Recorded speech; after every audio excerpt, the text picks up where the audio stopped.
दोस्तों, आपने सुनना शुरू कर दिया है गुड्डू एफएम, जो आपके लिए हमेशा लाता है एक नई कहानी।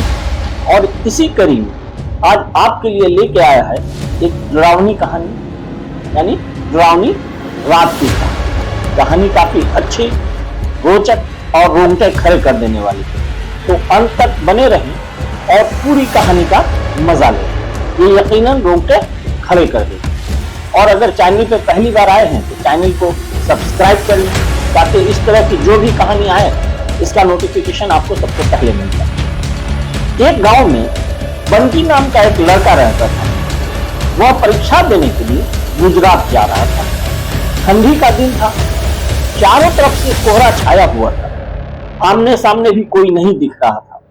पूरे 15 घंटे के बाद वह गुजरात पहुंच गया था। परीक्षा अगले दिन ही थी, इसीलिए वह एक होटल में रुकने के लिए सोचा। रात हो गई थी और कहीं भी उसे उसके बजट में सस्ता होटल मिल नहीं रहा था। काफी ढूंढने के बाद उसने एक सस्ता होटल मिला। वह उस होटल में एक कमरा बुक करवाया और जब वह कमरे में गया तो देखा कि कमरों के चारों तरफ जाले लगे हुए थे। ऐसा लग रहा था कि वह कमरा काफी सालों से बंद पड़ा था और कमरे के अंदर का माहौल एकदम डरावना और सुनसान लग रहा था। लेकिन उसने ये सब नजरअंदाज कर दिया और होटल से खाना मंगवाया और खा पीकर सोने चला गया। जब वो सो रहा था तो लगभग रात के 1 बजे के करीब उसे किसी के पायल की गूंज की आवाज सुनाई। वह रात बंटी तुरंत नींद से उठ गया और जल्दी से खिड़की के पास गया, ये पता करने के लिए कि कोई इतनी रात को किसकी पायल की आवाज सुनाई दे और उस सुनसान रास्ते में कौन आधी रात को घूम रहा है, क्योंकि वहां होटल में बंटी और मैनेजर के अलावा कोई नहीं था। तो ये फिर किस औरत के पायल की आवाज दे रही है? बंटी खिड़की पर काफी देर तक खड़ा रहा, लेकिन उसे किसी की भी या कोई भी नहीं दिखाई दिया।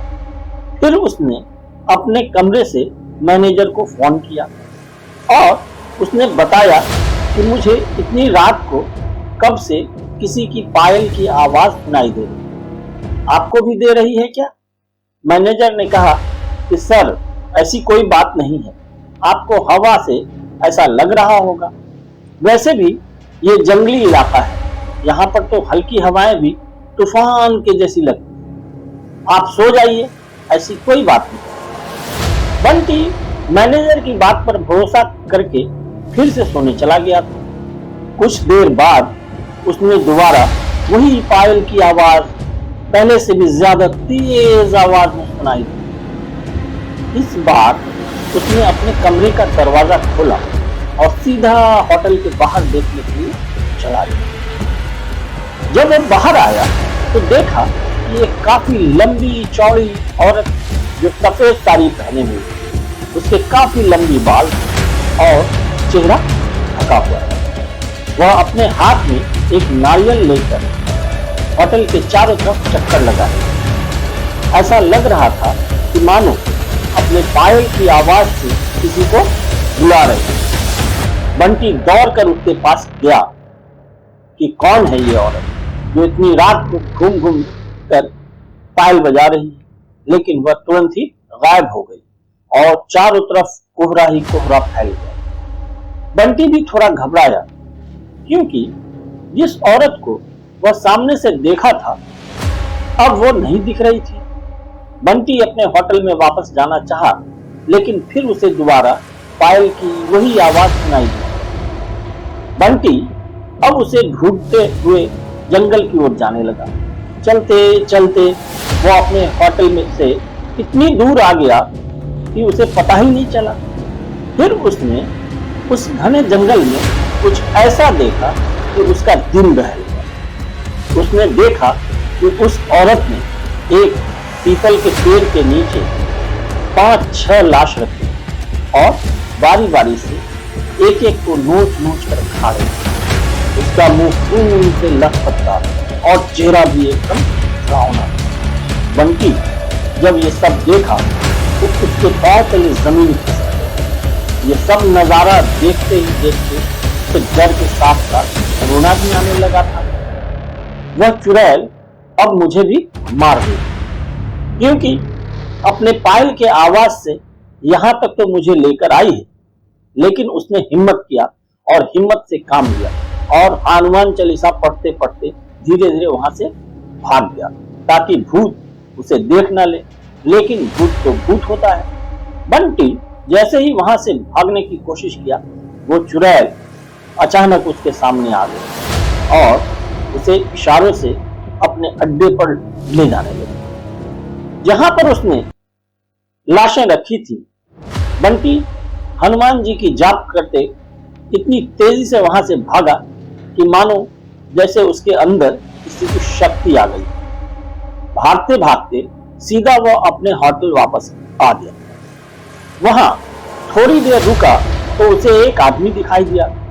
उसे देखकर ऐसा लग रहा था कि ये अच्छा आदमी। वो बंटी के पास आकर बोला, अरे भाई, क्या हुआ तुम? इतना डरे हुए क्यों हो तुम? बंटी ने सारा गुस्सा उस आदमी को सुनाया तो उसने बताया कि भाई, तुम बहुत किस्मत वाले हो कि आज तुम बच गए। वो भूत किसी को भी नहीं छोड़ती और तुम इस हॉस्टल में क्या कर रहे हैं? इसको तो बहुत दिन हुए बंद हुए, यानी साल हो गए। बल्कि जब उस आदमी का इतना बात सुना तो उसका डर के मारे पसीना निकलने लगा। फिर वो आदमी बताने लगा, इस होटल में बहुत साल पहले एक लड़की के साथ 4-5 लड़के उसका भयानक तरीके से रेप करके मार दिए थे। लड़की तो मर गई, लेकिन किसी को भी नहीं छोड़ी और जो भी रात के समय में इस रास्ते से गुजरता है, सबको वो अपने कब्जे में कर लेती है और मार देती। और कुछ दिन बाद इस होटल पर पुलिस का छापा भी पड़ा। तब से ये हॉस्टल बंद है। बंटी जब उस आदमी की पूरी बात सुना तो वो बहुत जोर जोर से रोने लगा, ये सोचकर कि आज मैं मर जाता। फिर वो आदमी बंटी को चुप कराया और बोला, चलो आज रात तुम मेरे घर चलो, मेरा घर पास में है, डरो मत, अब मैं आ गया हूं। बंटी उस आदमी को धन्यवाद किया और उसके साथ उसके घर चला गया और अपने आप से एक वादा किया कि आज के बाद वह भूल कर भी कभी अनजान जगह पर नहीं जाएगा। तो दोस्तों, ये कहानी अच्छी लगी तो लाइक करें, चैनल पर पहली बार आए हैं तो चैनल को सब्सक्राइब करें और अपने दोस्तों, रिश्तेदारों और परिचितों के साथ इसके लिंक को शेयर करें, क्योंकि आपका लाइक और सब्सक्राइब ही मुझे एक शक्ति देता है ताकि इस तरह की रोज नए कहानी को अपलोड करता रहूं। धन्यवाद।